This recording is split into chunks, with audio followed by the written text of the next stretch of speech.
Hello, everybody. Welcome back to the channel. Again, I'm here in Columbus, Ohio with my good friend, Alex from Beer and Vinyl. Alex, good to see you again. Good to be here. We kind of, if you followed along with Alex's What's on Tap series that we posted, well, he posted this morning on his channel, so go check that out. I'll link you below. Thank you. Go smash that pint glass. We did a kind of a record crawl yesterday around town. It was my first full day here. Knocked out 4 stores, and today kind of I'll say a slower day. We did not have to hit up all sorts of record stores. We are going to a show later today, but there was one more store that Alex wanted to take me to that's actually further into downtown proper, called Spoonful Records, which I know you have a history with. If you want to just give a little bit of background about the store. Yeah, I mean, just a classic Columbus store. You know, a lot of people will say it's their favorite. It's just really, it's downtown so it's like in a cool place. Really great. It's a husband and wife who own it. They're just the friendliest people, always down to chat and all that type of stuff. You know, you and Amy, who's one of the owners, were talking about the Zombies and Odyssey and Oracle for a while. And, Could have hung out for a long time. Yeah, and just you probably noticed this too. Like, I don't know, like when you walk in, it's one of those places that has the record store vibe. It's cool. You know, it's really cool. It's cool. It's organized. It's clean. Great selection. All that type of stuff. So, actually, when they've moved a couple of different times in different locations downtown, and the last time I helped them move, they gave me some good money for that. Well, shout out also to Amy, because again, Alex has been a great tour guide here, and like every time we go into a record shop, he's kind of telling me where things are located. And the first thing I noticed is along the top of the ceiling are these massive canvas, art pieces of famous album covers and artists. And I'm like, taking pictures. And he's like, oh, by the way, Amy, does all this. And I'm like, well, sweet. And they're just, like a cool, like passion project for her. And they're beautiful. They're, she just does them, in the music world, note perfect, but what I'm talking about. But anyway, we were there for a good while, just chatting it up. It was just a cool hang before lunch, and we both picked up some wax. I think I grabbed a couple more than you did, but you've kind of got some, grails, as we like to say here on YouTube. Sure. So I'll go ahead and start, because I've got, a couple more, and I don't have a lot to say about a couple of these. I've never listened to them, but this just popped out, just kind of out of nowhere. I'd never seen this. Again, talking about Zombies, there's Colin Blunstone, the lead singer of the Zombies. Let me do this. That's right. Colin Blunstone, lead singer of the Zombies. There he is, rocking a cool, like Morgan Wallen haircut. There's don't go to a bar in Nashville. This is a cool little album here. I don't know. It's on Epic. I don't know any of the songs on here. Frankly, I don't recognize any of the musicians either.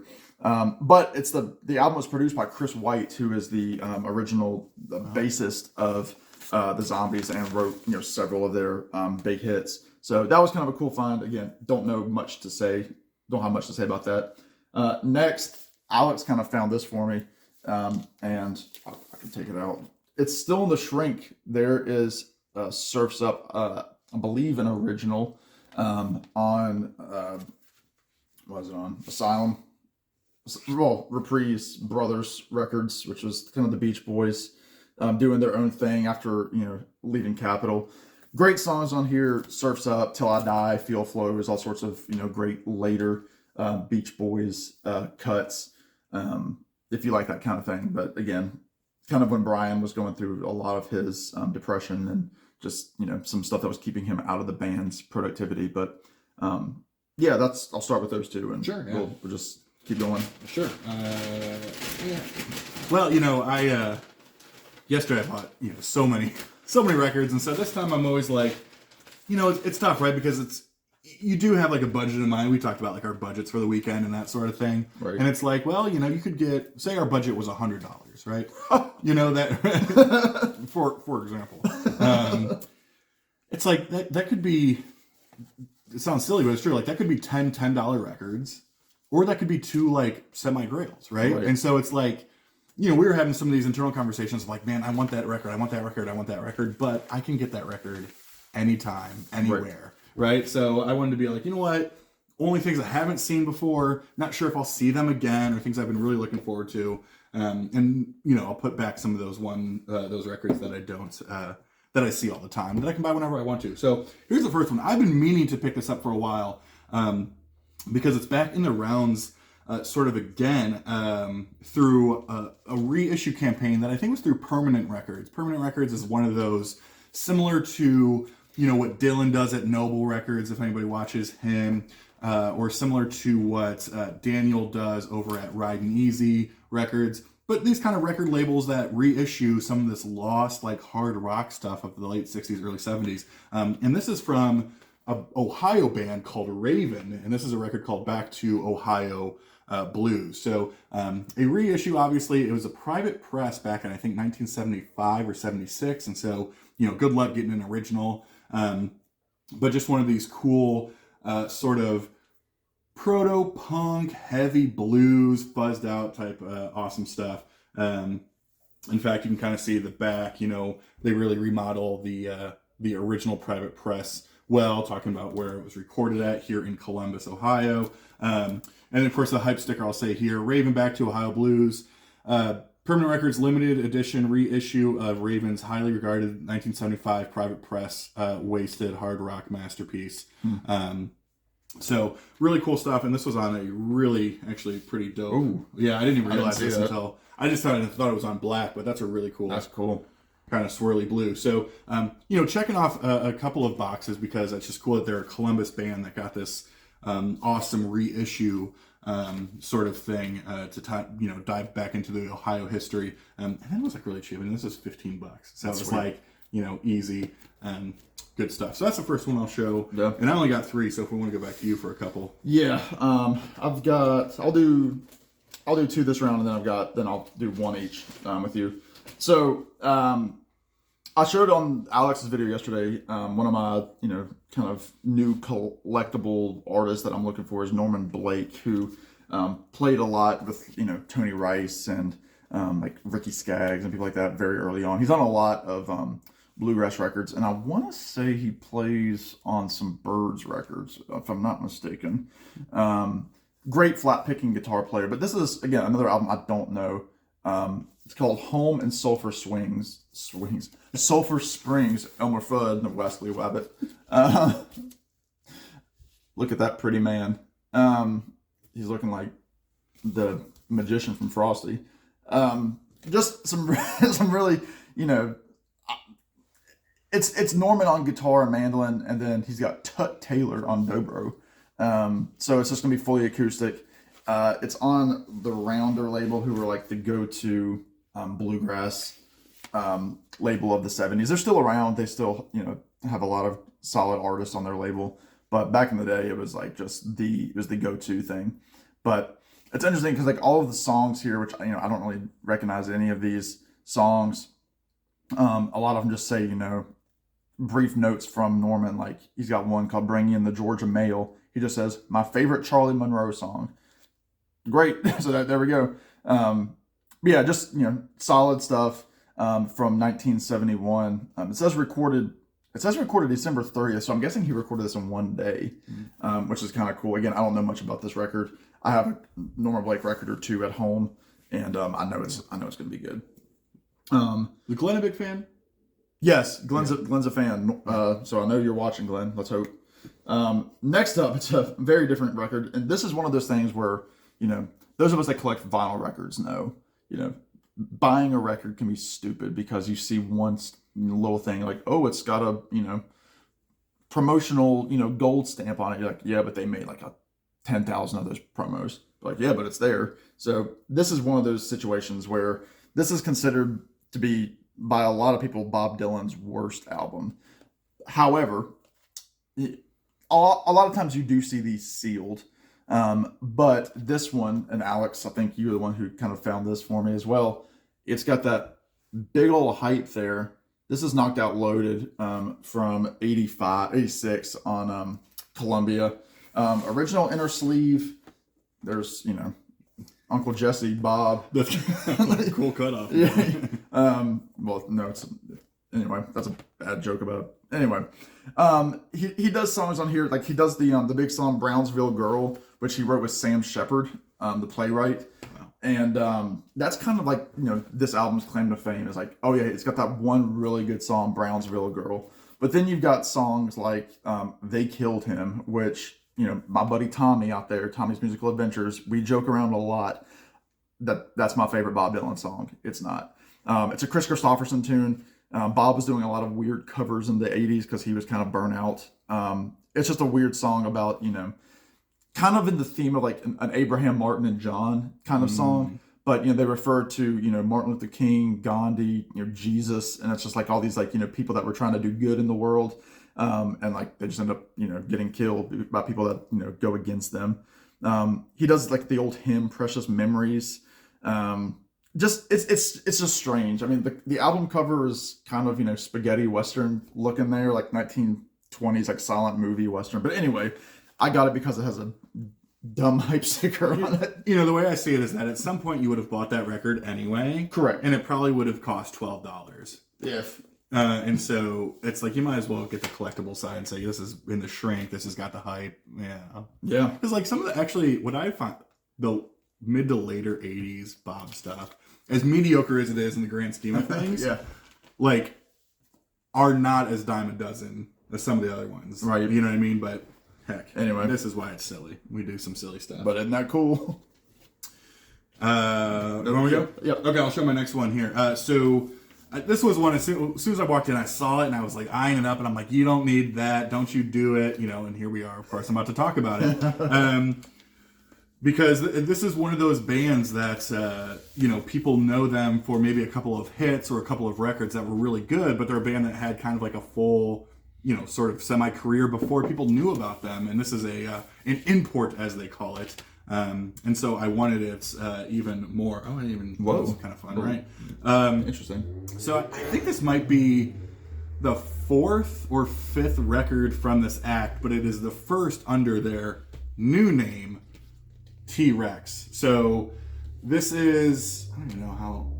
Yeah. Anyway. Yeah. So T-Rex, right? So this is actually, a lot of people want to think T-Rex. Mark Bolan. You think of Electric Warrior. You think of Slider. Just perfect when people talk about British glam, right? Like that was all of it. And that Electric Warrior album cover is like just perfect and represents an entire sort of genre, right? Yep. Now before that, when they were Tyrannosaurus Rex, they were like this weird, quirky, psychedelic folk band. Like it sounds nothing like what ends up on Slider. Ironically, it kind of sounds, not ironically, it's true. It kind of sounds more similar to what like Nick Drake was doing. Like kind of like that, again, psyche, folky, almost like Donovan-y type stuff. You can definitely tell actually early on with Mark Bolan's voice. To me, he sounds a lot like what Elliott Smith would model his voice off, that sort of whispery, sort of not strong voice per se, but a little bit more emotive.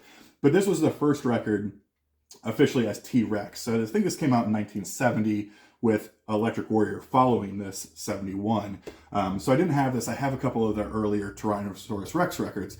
The big reason I wanted this, though, because this was a $40 record, was because it's an original UK on the Fly label, which is cool. If you know Fly, I think there's like, that's a dope label, isn't it? Isn't that cool? That's cool. So like The Move was on Fly. There were a number of other like UK bands that were on Fly that over here in the US, I think they might have been on like Reprise or something, or something else. But it's that cool stuff of like, man, that's really cool to have like a UK import. That's clean first too. pressing of it too. Oh yeah, there's not much on there. A little hair. Kermit. But yeah, just really cool stuff. Kind of a sucker for those more rare labels that you just don't see over here in the States too much. And it's funny too, because it's not an inner sleeve. Well, it's an inner sleeve, but it is the original made in England, like with the patent number. Kind of cool. UK inner sleeve. So I love T-Rex, and I think it's just really cool having that story before they really blew up into superstardom like they would a couple of years later. So. Well, let's see that cover. Oh yeah, I didn't realize this was sort of like a you got this here, and I guess this centerfold opens up there. I guess to see everything. That doesn't really open up. Well, then they go. It's the full body. Oh, it's a full body. Yeah. Look at that. Hang it up. Yeah. Look at that. That's like us. Dudes. Yeah. We're just not quite that pale. That's right. Anyway, Mark Bolan, what a hottie. Anyway, so that was mine. I got All one right. more. Go ahead. Yeah, so I'll do well, I guess because I started. I guess I'll finish with these two. Sure. Yeah. I'll finish with mine. So this is one again. It's a record that's still out there, but it's always it's always sealed. It's always the new records are still out there.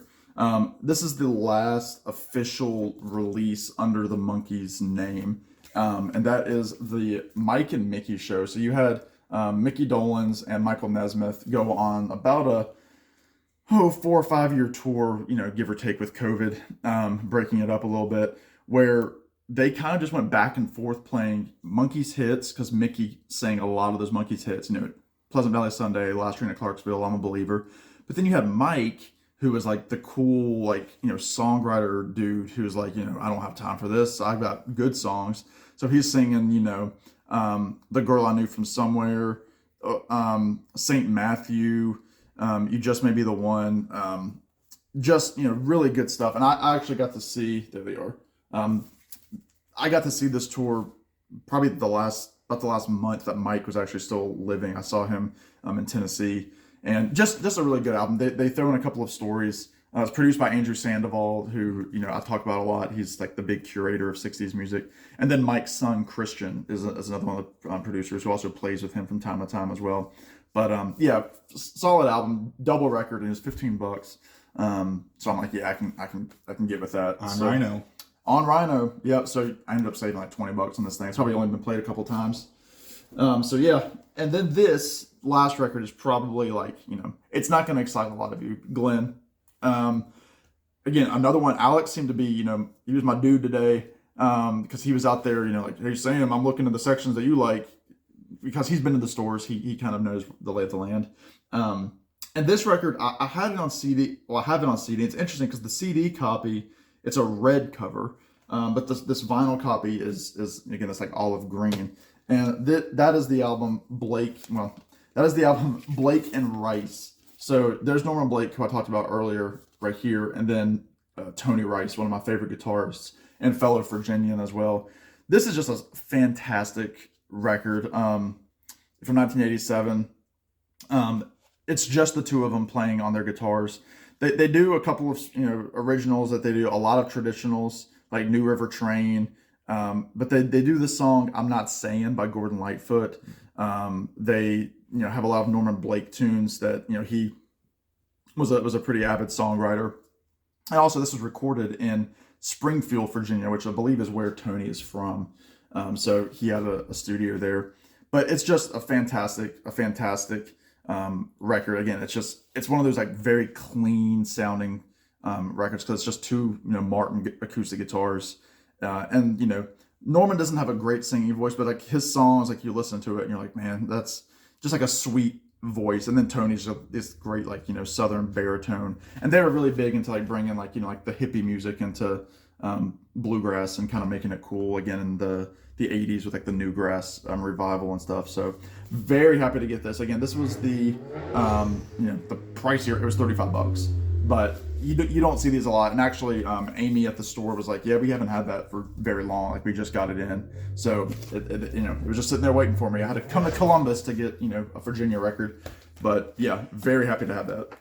It's how it goes, though, because people in Virginia, as soon as those hit, it's like, oh, we gotta have it, right? He's a hero. Yeah, for sure. Around here, it's just, a dude with a mustache. That's right. Yeah, the San Francisco treat. Yeah. Oh, that's a wacky cover. All right, so my last record, which is also, we throw Grail around. This just means oh, dang, I've been looking for that record for a long time. I've never seen it.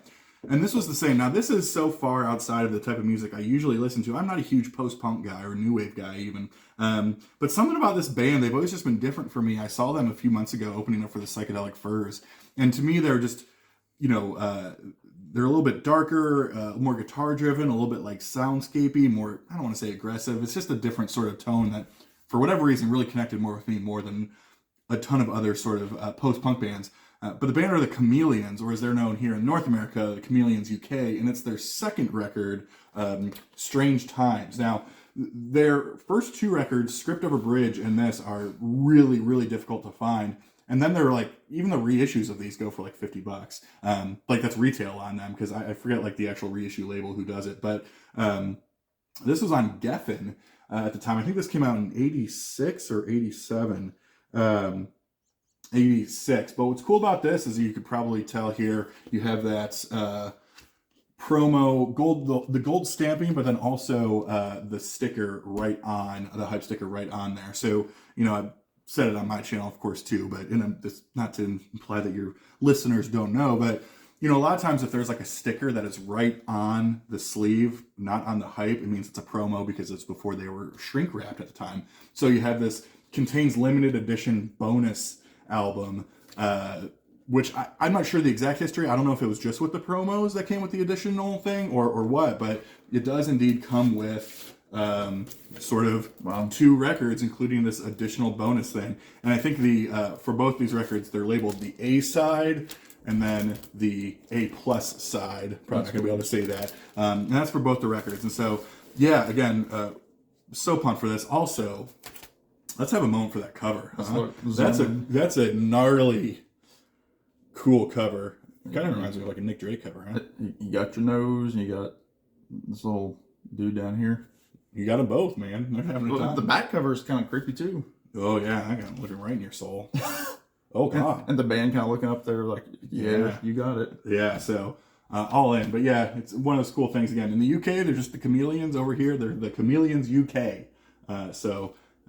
Yeah, really happy to find this and glad I did. So Sweet. yeah. Well, it was a great time.